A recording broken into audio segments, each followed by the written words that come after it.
Welcome students to my YouTube channel Hindi Gyan. आज हम लोग क्षितिज पाठ्यपुस्तक का चैप्टर नंबर 5 फसल कविता पढ़ेंगे, जिसको लिखा है नागार्जुन ने।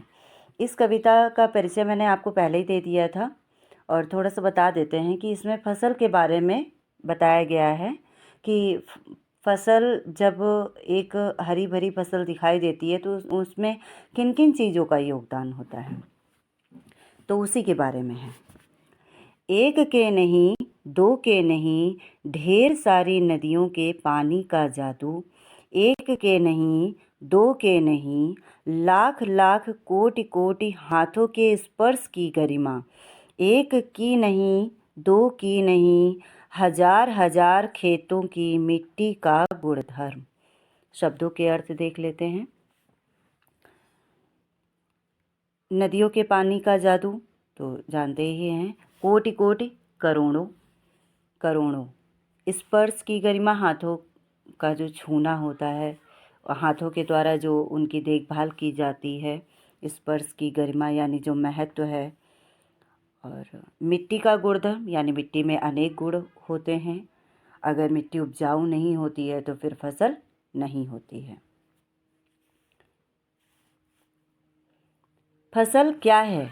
और तो कुछ नहीं वह है वह। नदियों के पानी का जादू है वह, हाथों के स्पर्श की महिमा है। भूरी काली संदली मिट्टी का गुणधर्म है, रूपांतर है सूरज की किरणों का। सिमटा हुआ संकोच है हवा की थिरकन का। नदियों के पानी का जादू, स्पर्श की महिमा आपको बता दिया है। भूरी काली संदली मिट्टी, ये मिट्टी के प्रकार हैं। और रूपांतर, परिवर्तन, जो रूप परिवर्तित होता है उसमें सूरज की किरणों का योगदान होता है। संकोच, यहाँ पर बंद होना है। और हवा की थिरकन, थिरकन यानी थिरकना, नाचना। व्याख्या देखते हैं। कवि कह रहा है कि जो फसल है वो एक के नहीं, दो के नहीं, ढेर सारी नदियों के पानी का जादू है। कि इसमें किसी एक नदी के पानी का योगदान नहीं है, इसमें अनेक नदियों के पानी का जादू है।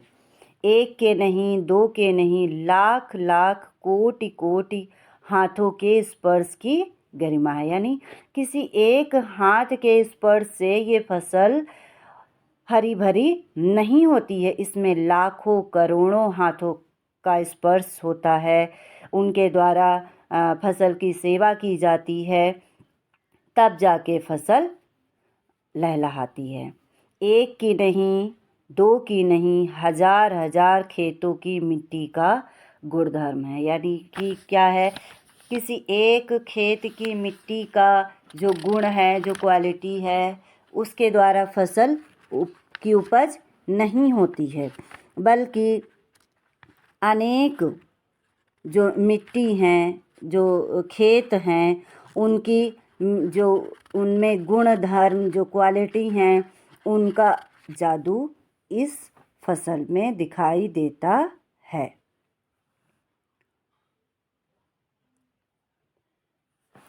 फसल क्या है? और तो कुछ नहीं है वह, नदियों के पानी का जादू है वह, हाथों के स्पर्श की महिमा है। भूरी काली संदली मिट्टी का गुणधर्म है, रूपांतर है सूरज की किरणों का। सिमटा हुआ संकोच है हवा की थिरकन का।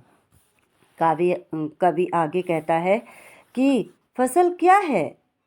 और तो कुछ नहीं है वह, नदियों के पानी का जादू है वह।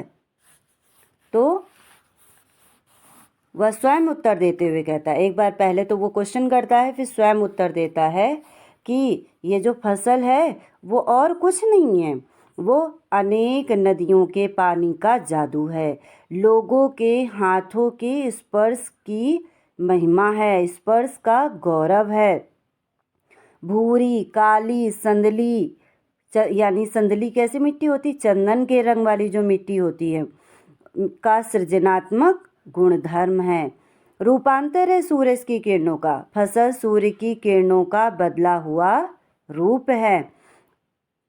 सिमटा हुआ संकोच है हवा की थिरकन का। वह बहती हुई चंचल हवा का सिमट कर बंद हुआ स्वरूप है। कौन? फसल। तो फसल के बारे में कवि यहाँ पे इतना बताता है कि वो नदियों के पानी का जादू है, हजारों लाखों हाथों के स्पर्श की महिमा है और मिट्टी के गुणधर्म की महिमा है, सूरज की किरणों का, हवा का, यानी कि एक लहलहाती फसल के लिए हमें इन सब चीज़ों की आवश्यकता होती है। कवि के कहने का तात्पर्य है कि बीज जब धरती के अंदर दबा रहता है तब ऊपर से वहाँ कुछ भी दिखाई नहीं देता है। हमें नहीं पता होता है कि इसके नीचे बीज दबा हुआ है। नदी का पानी खेतों में पड़ता है और कुछ ही दिनों में वहाँ पे छोटे छोटे कोमल कोमल पौधे निकल आते हैं। ऐसे लगता है मानो किसी ने अचानक से जादू कर दिया हो।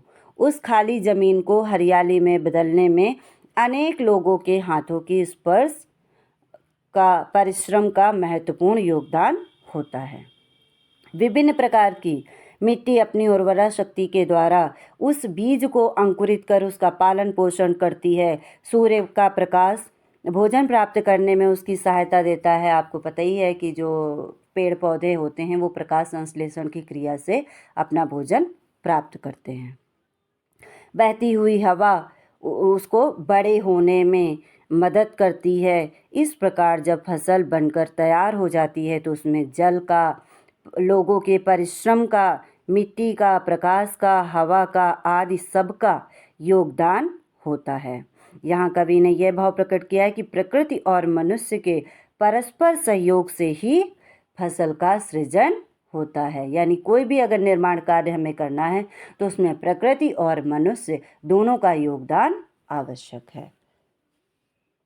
तो ये था फसल कविता की व्याख्या।